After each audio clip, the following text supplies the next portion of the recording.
السلام علیکم ورحمۃ اللہ وبرکاتہ حمدا کثیرا طیبا مبارکا فی اللہم صلی وسلم علی نبینا محمد اعوذ باللہ من الشیطان الرجیم بسم اللہ الرحمن الرحیم کما جس طرح ارسلنا بھیجا ہم نے فیکم تم میں رسولاً ایک رسول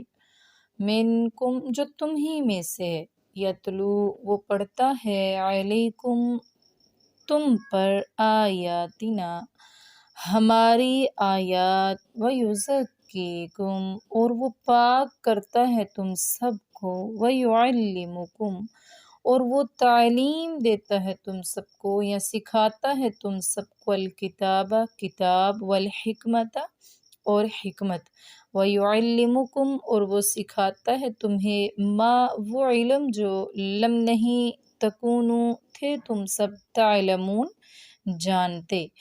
تو اس سے پچھلی آیت یعنی آیت نمبر 150 کو اگر آپ دیکھیں تو اس میں اللہ تعالیٰ نے فرمایا وَلِأُتِمَّ نِعْمَتِي عَلَيْكُمْ وَلَعَلَّكُمْ تَهْتَدُونَ، یعنی پیچھے تحویل قبلہ کو اللہ تعالیٰ نے ایک نعمت قرار دیا ہے،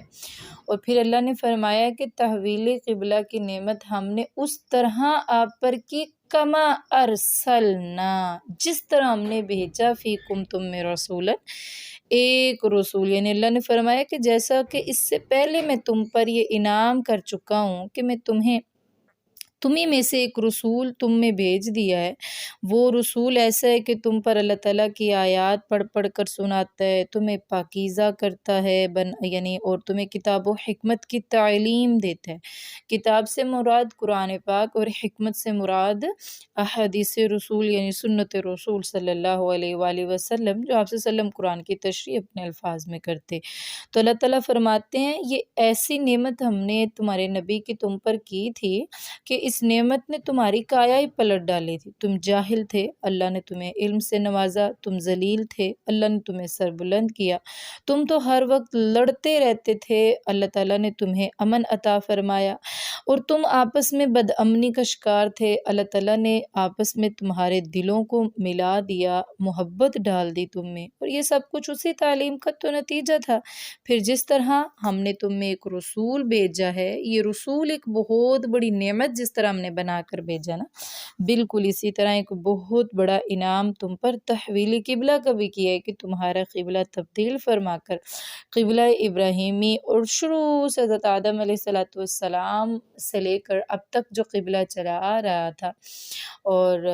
جو سب سے پہلے اللہ تعالیٰ نے اس دنیا میں ایک گھر بھیجا تھا، اور جو سب سے پہلے دنیا کا گھر تھا اسی کو ہم نے آپ کا قبلہ بنا دیا، اور یہ اسی لیے بنایا ہے کہ اللہ تعالیٰ نے آپ لوگوں کو دنیا کی امامت بخشنی ہے۔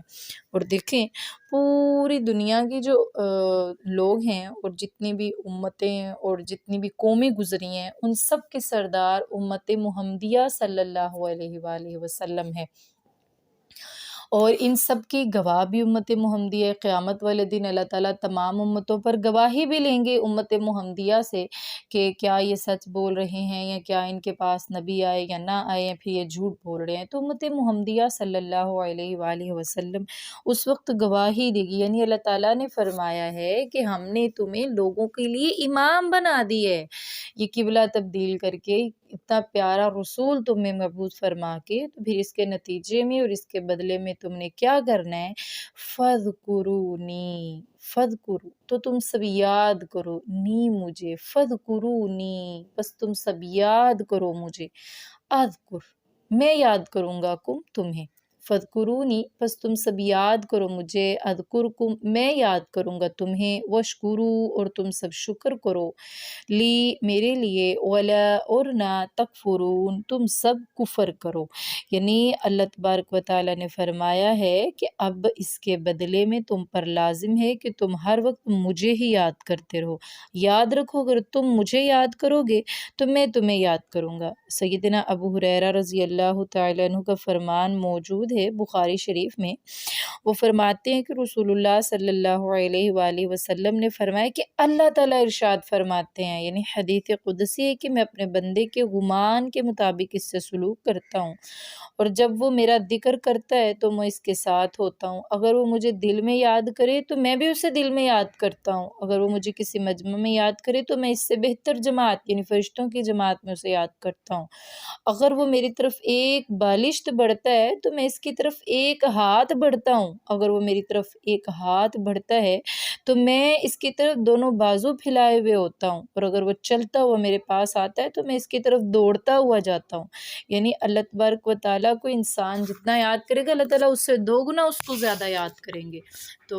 اللہ تعالیٰ نے یہی فرمایا کہ ہر معاملے میں، زندگی کے ہر موڑ میں، ہر معاملے میں کرنا کیا ہے کہ مجھے یاد کرنا ہے، وَاشْکُرُوا اور پھر میرا شکریہ بھی ادا کرنا ہے۔ اللہ کا شکر ادا کرنے سے اللہ تعالیٰ وہ نعمت بحال ہی نہیں رکھتے بلکہ مزید نعمتیں بھی عطا فرما دیتے ہیں، اور نہ شکری کی صورت میں وہ نعمت بھی چھن جاتی ہے اور سزا کے طور پر مزید بھی نہیں ملتی ہیں۔ اور ویسے بھی اللہ تبارک و تعالیٰ کا فرمان ہے نا، لَإِن شَكَرْتُمْ لَأَزِيدَنَّكُمْ وَلَإِن كَفَرْتُمْ إِنَّ عَذَابِي لَشَدِيدٌ، اگر تم شکریہ ادا کرو گے تو میں تمہیں بہت زیادہ عطا کروں گا، اور اگر تم ناشکری کرو گے تو تمہارے پاس جو چیز ہے وہ بھی چھین لی جائے گی، اور مزید بھی تمہیں عذاب کی صورت میں کوئی چیز نہیں دی جائے گی۔ یعنی اللہ تعالیٰ کا شکر ادا کرنے سے پہلی نعمت بھی بحال رہتی ہے اور مزید بھی اللہ تعالیٰ کی نعمتیں ملتی رہتی ہیں، اسی لیے وَلَا تَكْفُرُونَ، بالکل بھی اللہ تعالیٰ کی نعمتوں سے کفر، نہ شکری اور انکار نہیں کرنا ہے۔ یا ایہا الذین، اے وہ لوگو، آمنو جو سب ایمان لائے ہو، استعینو تم سب مدد مانگو، بالصبر صبر کے ساتھ، والصلاۃ اور نماز کے ساتھ، ان اللہ بے شک اللہ مع الصابرین صبر کرنے والوں کے ساتھ ہیں۔ تو دیکھیں اس آیت میں اللہ تبارک و تعالیٰ فرما رہے ہیں کہ اے ایمان والو، تم سب اللہ تعالیٰ سے جب کوئی مصیبت، کوئی مشکل، کوئی پریشانی تم پر آتی ہے تو تم اللہ تعالیٰ سے اس مصیبت، اس صدمے پر صبر کر کے اور نماز پڑھ کے اللہ تعالیٰ سے مدد مانگ سکتے ہو، اور یاد رکھو جو صبر کرتے ہیں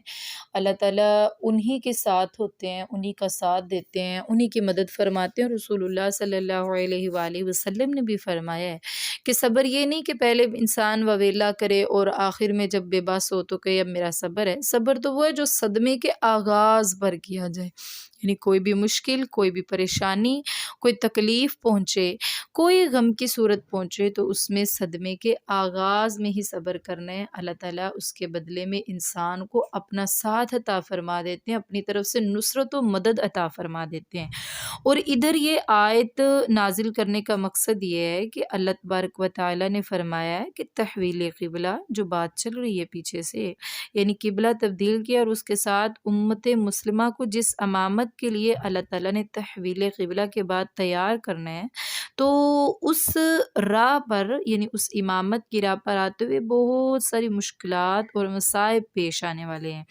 کیونکہ دیکھیں اسی سورہ کی آیت نمبر 45 میں بھی ہم نے یہی آیت پڑھی تھی، صبر اور